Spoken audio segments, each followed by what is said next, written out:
আপনাদের জন্য দারুণ একটা সুখবর রয়েছে। সুখবরটা হচ্ছে আপনি কিন্তু চাইলে এখন খুব সহজেই নগদ থেকে বিকাশে টাকা ট্রান্সফার করতে পারবেন। আমি জানি এই বিষয়টা অ্যাড হওয়ার জন্য কিন্তু অনেকেই ওয়েট করতেছিল, অনেকেই চাচ্ছিল এই বিষয়টা কখন অ্যাড হবে। আজকের ভিডিওতে আমি আপনাদেরকে দেখাবো নগদ থেকে বিকাশে খুব সহজে ট্রান্সফার করতে পারবেন কোনো রকম ঝামেলা ছাড়াই। তো আজকের ভিডিওটা সম্পূর্ণ দেখবেন আপনারা। আর যারা এখনও আমাদের চ্যানেলটা সাবস্ক্রাইব করেননি অবশ্যই আমার চ্যানেলটা সাবস্ক্রাইব করে দিয়ে আমাদের সাথেই থাকবেন।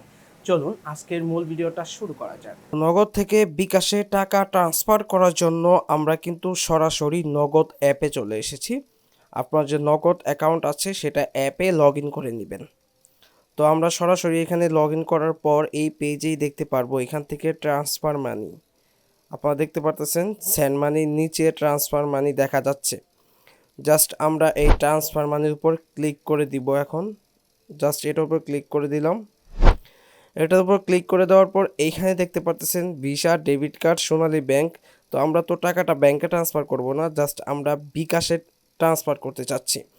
তো বিকাশে ট্রান্সফার করার জন্য আমাদের এখানে যা করতে হবে, নিচে দেখতে পারতেছেন মোবাইল ওয়ালেট। নিচে যে মোবাইল ওয়ালেট লেখাটা আছে জাস্ট আমরা এখান থেকে মোবাইল ওয়ালেটের উপর ক্লিক করে দিলাম। ক্লিক করে দেওয়ার পর এখানে দেখতে পারতেছেন নাম্বার দেওয়ার অপশন দেখাচ্ছে। এখানে আপনি আপনার নাম্বারটা দিয়ে নেবেন যেই নাম্বারে টাকাটা পাঠাতে চান। তো এখান থেকে আমি নাম্বারটা দিয়ে দিলাম। নাম্বার দেওয়ার পরে এখানে যে অ্যারো বাটনটা আছে জাস্ট অ্যারো বাটনে ক্লিক করে দিবেন। জাস্ট অ্যারো বাটনে ক্লিক করার পর এইখানে দেখতে পারতেছেন নাম্বারটা দেখাচ্ছে ওয়ালেট বাছাই করুন। এখান থেকে আমার ওয়ালেটটা বেছে নিতে হবে। জাস্ট আমরা অ্যারো বাটনে ক্লিক করে দিলাম। তো এখানে দেখতে পারতেছেন রকেট, উপায়, বিকাশ। তো আমরা যেহেতু বিকাশে ট্রান্সফার করতে চাই তো এখান থেকে সরাসরি বিকাশটাই ট্যাপ করে দিব। জাস্ট বিকাশের উপর ট্যাপ করে দিলাম। এখান থেকে দেখতে পারতেছেন সব কিছু সিলেক্ট হয়ে গেছে। এখান থেকে আমাদের টাকার পরিমাণ সিলেক্ট করতে বলতেছে। এখানে 500, 1000 মানে অনেক পরিমাণ আছে এখানে। জাস্ট আমরা এখান থেকে অত টাকা দিব না, অত টাকা আমার অ্যাকাউন্টে নেই। জাস্ট আমি যদি এখান থেকে 15 টাকা দেওয়ার চেষ্টা করি, যাবে কিনা জানি না। জাস্ট এগিয়ে জানি ক্লিক করলে এখানে দেখতে পারতেছেন আমাদের টাকার পরিমাণটা দেখাচ্ছে। এখানে ফি কাটবে 11 টাকা, ব্যাট কাটবে, মানে সব দেখাচ্ছে আর কি। এখান থেকে 11 টাকা চার্জ কাটবে। যদি 15 টাকায় 11 মানে 11 পয়সা চার্জ কাটে, সরি 11 টাকা না পয়সা।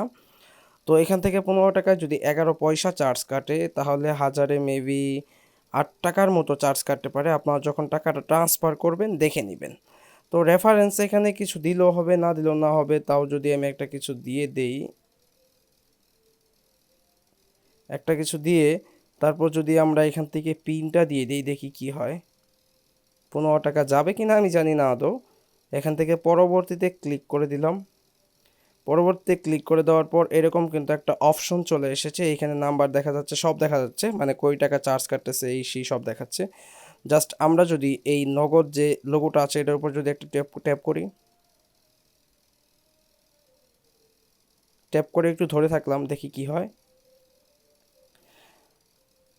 নগদ টু মোবাইল ওয়ালেট লেনদেন ব্যর্থ হয়েছে। এখানে ব্যর্থ হয়েছে কারণ এখানে 15 টাকা যাবে না সম্ভবত, তার জন্য আর কি। আপনারা বেশি টাকার দিয়ে কিন্তু দিলে এটা হয়ে যাবে। তো আজকের ভিডিওটা কেমন লেগেছে, এই নিয়মে এসে যদি আপনারা টাকাটা ট্রান্সফার করেন টাকাটা কিন্তু ট্রান্সফার হয়ে যাবে। তো সকলে ভালো থাকেন, আল্লাহ হাফেজ।